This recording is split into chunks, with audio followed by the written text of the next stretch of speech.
ನಮ್ಮಲ್ಲಿ ಅಥಣಿ ಶಿವಯೋಗಿಗಳಂತಿದ್ರೊಬ್ರು ಯಜಮಾನರು, ಬಹಳ ದೊಡ್ಡ ತಪಸ್ವಿಗಳು. ಅವರು ಪ್ರತಿನಿತ್ಯ ಈ ಘಟನೆ ಯಾಕೆ ಹೇಳಕತ್ತೀನಿ ನಾನಂದ್ರೆ, ನಾವು ಯಾವ ರೀತಿ ಅನ್ನ ಉಂಡಿರ್ತೀವಿ ಆ ರೀತಿ ನಮ್ಮ ಮನಸ್ಸು ತಯಾರಾಗ್ತೈತಿ.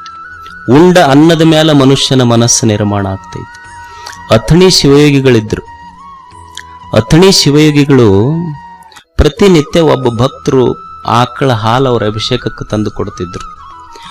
ಅವ್ರ ಆಕಳ ಹಾಲಿನ ಅಭಿಷೇಕ ಮಾಡ್ತಿದ್ರು. ಒಂದ್ ದಿವ್ಸ ಏನ್ ಮಾಡಿದ್ರು ಅಂದ್ರೆ, ಅವ್ರು ಹಾಲು ತಂದು ಕೊಟ್ರು. ಅಪ್ಪುಗಳು ಅದನ್ನು ಇವತ್ತು ಬೇಡ ಅಂತ ಹೇಳಿದ್ರು. ಅವ್ರು ದಿವ್ಯ ಜ್ಞಾನಿಗಳು, ಏನ್ ನಡೆದಿತ್ತು ಹಿಂದ ಮುಂದೆ ಎಲ್ಲ ಅಪ್ಪುಗಳಿಗೆ ತಿಳಿತಿತ್ತು. ಅಷ್ಟು ತಪಸ್ವಿಗಳವ್ರು.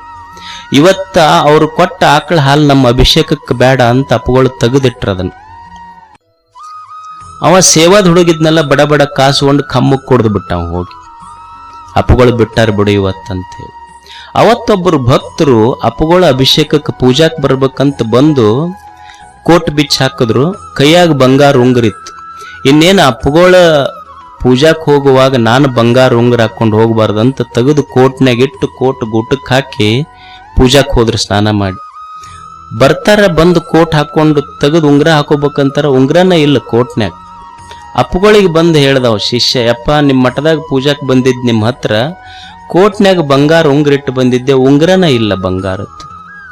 ಅವಾಗ ಗುರುಗಳು ಕೇಳಿದ್ರು, ಇವತ್ತ ಹಾಲು ಐತಲ್ಲ ಆಕಳದ ಹಾಲ ಯಾರು ಉಂಡಾರ? ಯಪ್ಪ ಇಂಥ ಹುಡುಗುಂಡಾನ, ಕರೀರಿ ಅವನಂತ ಕರೆಸಿದ್ರು.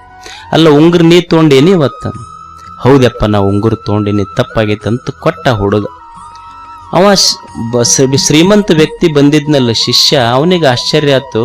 ಯಪ್ಪ ಇದ ಹುಡುಗನ ಬಂಗಾರ ಉಂಗುರ ಕದ್ದಾನಂತ ನಿಮಗೆ ಹೆಂಗ್ ಗೊತ್ತಾಯ್ತು? ಇಲ್ಲ, ಪ್ರತಿನಿತ್ಯ ನನಗೇನು ಹಾಲು ಕೊಡ್ತಿದ್ರಲ್ಲ, ಇವತ್ತು ನಾ ಅಭಿಷೇಕಕ್ಕೆ ಉಪಯೋಗ ಮಾಡಿಲ್ಲ, ಇವ ಹಾಲು ಕುಡ್ದಾನ. ಇವತ್ತು ನಾ ಯಾಕೆ ಅಭಿಷೇಕಕ್ಕೆ ಉಪಯೋಗ ಮಾಡಲಿಲ್ಲ ಅಂದ್ರೆ ನನಗೆ ಗೊತ್ತಾತು, ಪ್ರತಿನಿತ್ಯ ಅವರು ತಮ್ಮ ಹೊಲದಾಗ ಆಕಳು ಮೇಯಿಸ್ಕೊಂಡ್ಬರ್ತಿದ್ರು. ಇವತ್ತು ಸಾಯಂಕಾಲ ಆದ ಕೂಡಲೇ ಇನ್ನೊಬ್ಬರು ಹೊಲದಾಗ ಕಳುವಲೆ ಹುಲ್ಲು ಮೇಯಿಸ್ಕೊಂಡು ಬಂದಾರಲ್ಲ, ಕಳುವಿನ ಹಾಲು ಕುಡಿದ ಗುಣ, ಕಳುವಿನ ಹುಲ್ಲು ತಿಂದ ಗುಣ ಆಕಳಿಗೆ ಬಂದು, ಆಕಳ ಹಾಲಿನ ಗುಣ ಹಾಲು ಕುಡ್ದವನಿಗೆ ಕಳು ಮಾಡಿ ಬುದ್ಧಿ ಬಂದೈತಿ ಅಂತ ಅಪ್ಪುಗಳು ಹೇಳಿದ್ರು. ಇದನ್ನು ಅಂದ್ರೆ ನಾವು ಯಾವ ಗುಣದಿಂದ ಇರ್ತೈತಿ, ಮಾಡುವ ಅನ್ನ, ಉಣ್ಣುವ ಅನ್ನ ಯಾವ ಭಾವದೊಳಗೆ ಇರ್ತೈತಲ್ಲ ಆ ಗುಣ ನಿರ್ಮಾಣ ಆಗ್ತೈತಿ. ಆಹಾರ ಶುದ್ಧವು ಸತ್ವ ಶುದ್ಧಿ. ಅದಕ್ಕೆ ಹಿತವಾದದ್ದು ಉಣಬೇಕು ಮನುಷ್ಯ.